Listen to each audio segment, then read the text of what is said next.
Hey everyone, hopefully we're live now. Sorry about the 10-minute delay. It's our first time using Facebook Live, so we're a bit novice and a bit rookie. So yeah, we missed one thing that caused us a bit of frustration, but we've got there now. Description. Yeah, yeah. So today we're talking deposits, and the key thing we're focused on is sort of giving some guidance for people as to how they can get started on the home loan path and how they can build that deposit out. And I guess what we want to kind of dispel is that it's just cash, that you're saving this big chunk of cash. It is largely that, but it's not just about that these days. So I'm Andrew and this is Ben. Hey guys.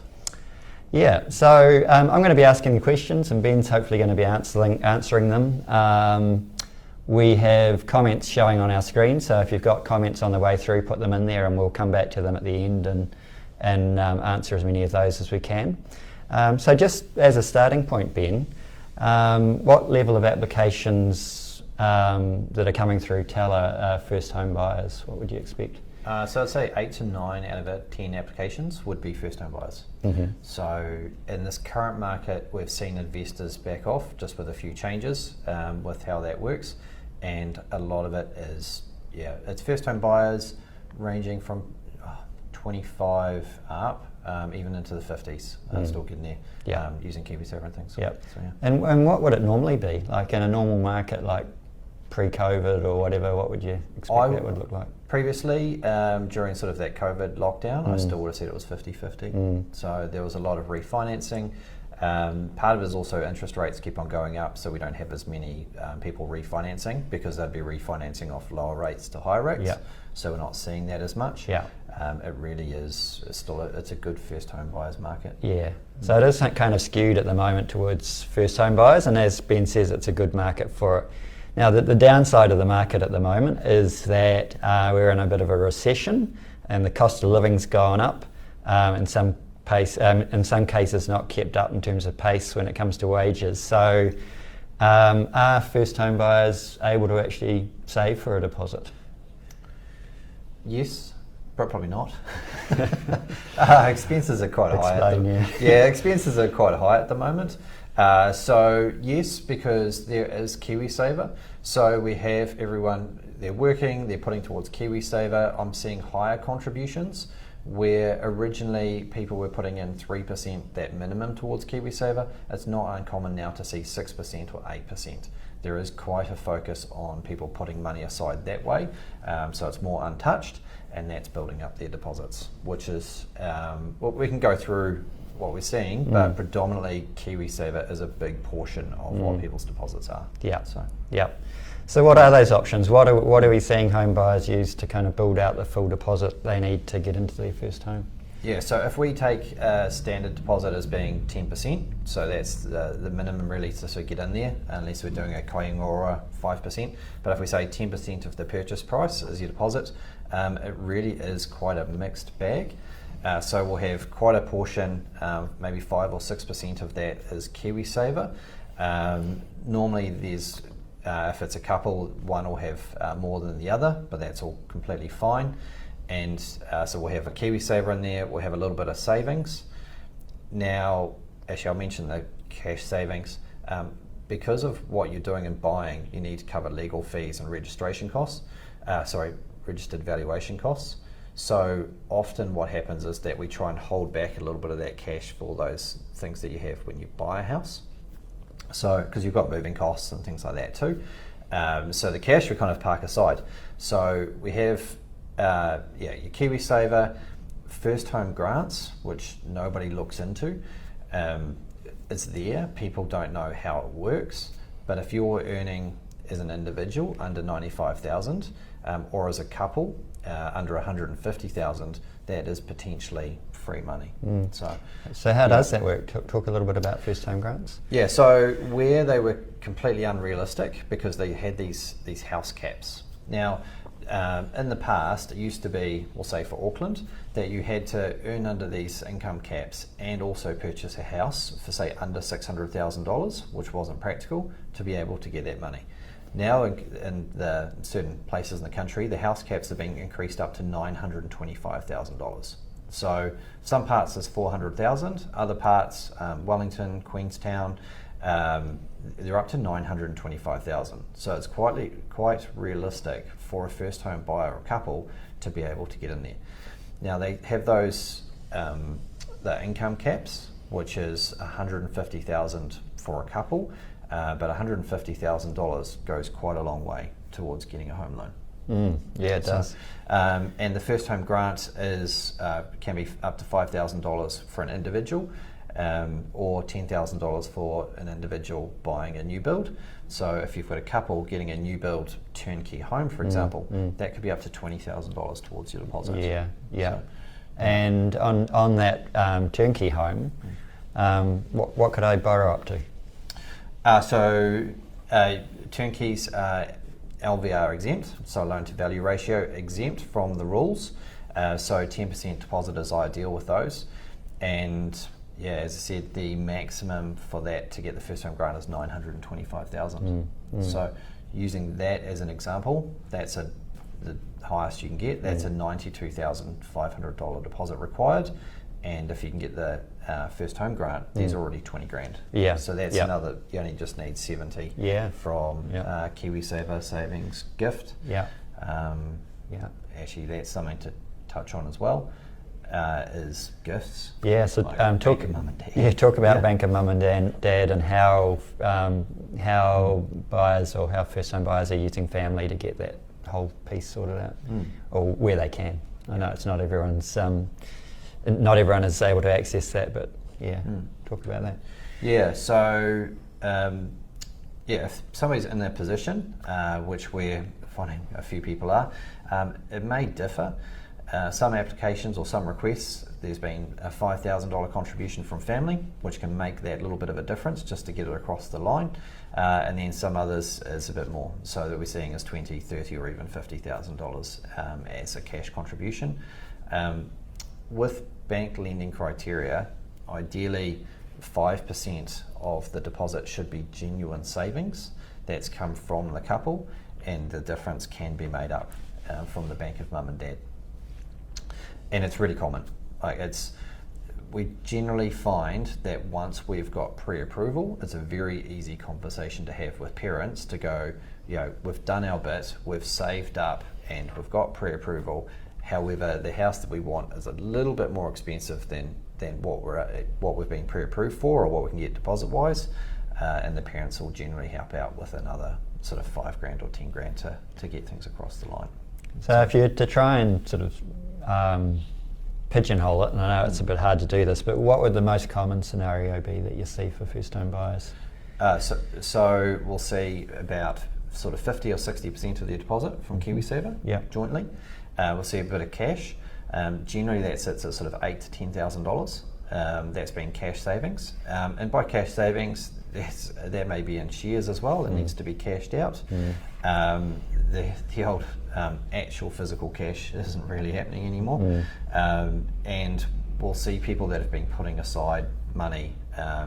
In particular, they'll be paying their rent, or they'll be staying at home, and they'll be putting aside what the difference would be for their repayments into a separate account.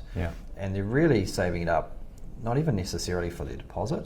They're saving it up to cover that registered valuation cost that you need to get done, and those legal costs. So, and then we'll have our first home grant, as said, up to $20,000. And that's a real sort of mix of those. And then mum or dad may just give that little bit of a difference just to help out. So I think, I know you've talked about this already, but just to make it rock solid and so we all understand, a lot of people come to us saying, I need a 20% deposit, right? And we always have to clarify that. So let's just break it down. Minimum is 5% deposit. Start there? So if you're looking at, there's a certain few sort of banks and things that do this, but if you're looking at going in with a 5% deposit, the lending criteria is a little bit harder, but we have Westpac, Cooperative Bank, Kiwi Bank, and they do the Kāinga Ora first home loans. Now, they are backed by Kāinga Ora in regards to funding, And so basically you can go in with a 5% deposit as long as your incomes are under those thresholds, which is the individual $95,000 of income in the last 12 months. Yep. If you do have a dependent, or a child or two, then that income criteria is actually increased to $150,000 for an individual. So that's really good.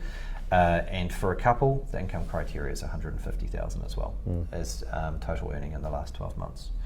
And you can apply with a 5% deposit. So the majority of applications we are seeing are with a 10% deposit, and we're getting across the line with those people's sort of main banks, or we're looking at exemptions. Is it easier if I've got 10% over 5%? It is a little bit easier because we don't have to worry about the income criteria. So 5% we have to stick with that income criteria. So if, for example, you were earning $100,000 as an individual, you wouldn't meet that criteria, and a 10% deposit would be required. Okay. So, yeah. And if coming back to the bank of mum and dad, if I'm going to use mum and dad to get some money to either as a gift or a loan, I guess, to help me get underway, what do I need to think about? What sort of proof does a bank want, or is there anything to that? Yeah, so actually, it's a really good question. So the majority of the time is that everyone thinks they've got to get this letter from their parents up front and get a commitment from them, or even have them put the money into their bank account to show it's there before they can actually even get a pre-approval or get that in place. That's not true at all. So the majority of applications we do, we actually send off to the bank and say, can we have this approved subject to this deposit and the parents putting in the difference? Now, given you haven't even found a home, you don't even know how much the parents need to put in. So the majority of the time they're like, if you need that little bit extra, that $5,000 or $10,000, we can help out with that. You may not even need it. So what happens is we go through and we get a pre-approval and we say, subject to finding the home and making this all work, the parents will cover that little bit of a difference at that time that they need to. So the bank will come back with that pre-approval letter, which is great. And then from there, you go out, you find your home. And then when it all gets sort of finalised, before you go unconditional, the parents will give the letter to say that it is a gift, it's not a loan with repayments, and that's enough to keep the bank happy. So, and then, to be fair, they don't even have to transfer the money into your bank account. They can transfer the money directly to the solicitor for towards the deposit. So where's the right place to start this journey? If I'm still sort of thinking about it, if I haven't quite got my deposit together, should I be talking to an advisor, or should I wait till I've got all the deposit together, found a house? What's the best way to approach this? I think the majority of the time is that people don't realise how much of a deposit they can actually put together. So generally the first step is actually going, so how much do you actually have? So we look at all the deposits, we look at all the other parts, the bank of mum and dad, whether you want to have that conversation with them now or not, or it's like, well, actually, how about we get pre-approved first and then I'll approach them. So it's really tallying everything up. When you look at it all, you may actually be quite surprised how far it can go. And then the other part is what I'd be doing, especially if you're unsure on whether you will meet the Kāinga Ora first home 5% deposit or it's a 10% criteria, is going to the IRD website, going to the last 12 months of taxable income, opening that up, getting that full breakdown, and doing that with yourself and with your partner to look at where you qualify. So it gives you a really good understanding, deposit and income, and then from there you want to know how far your income goes.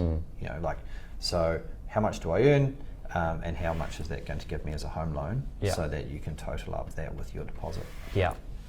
So talking to an advisor really doesn't really hurt. Oh, not at all. It's a good way to do it. Most conversations, I know people can be put off because they think it's going to be quite long-winded and formal.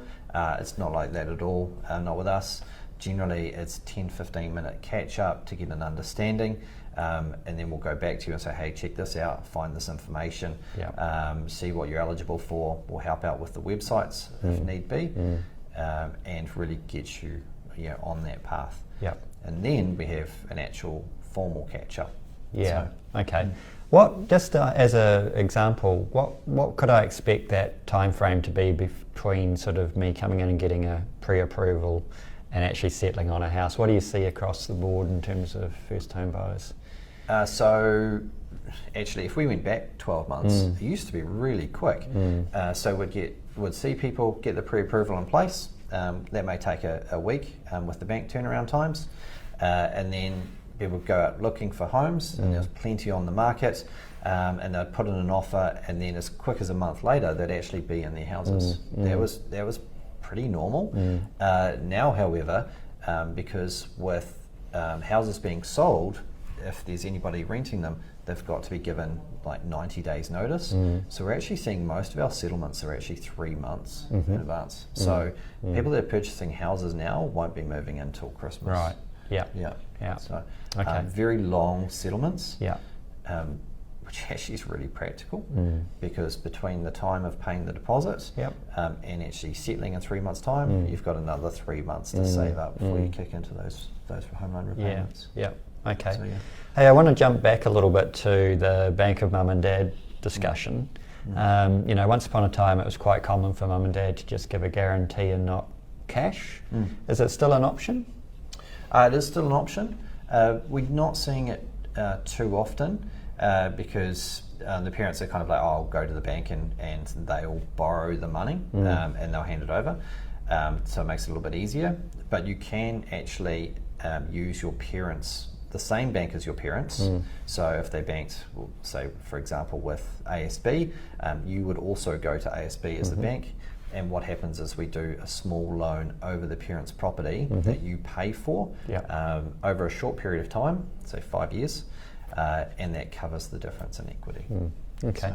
So, generally though, that's sort of topping up to 20% equity, which is going a little bit more, where for first home buyers we can do 10%, so it's less risk overall to the children, the parents and things if we do a 10% than 20%. Okay, yep.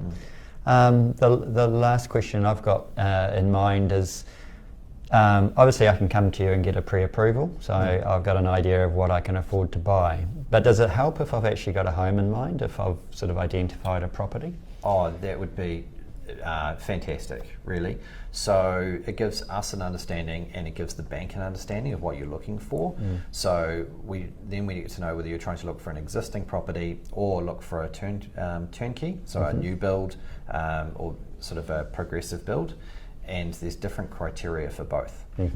So the banks are more incentivized and lending criteria is easier for new build homes.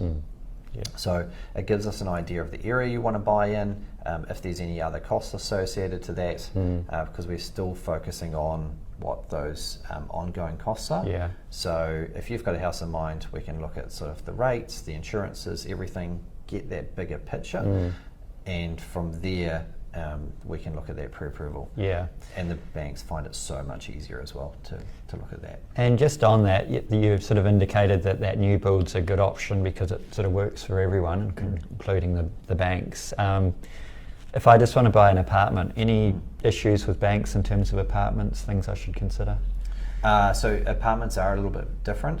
So with an apartment, there is a bank out there that will look at a 15% deposit, so it's slightly higher.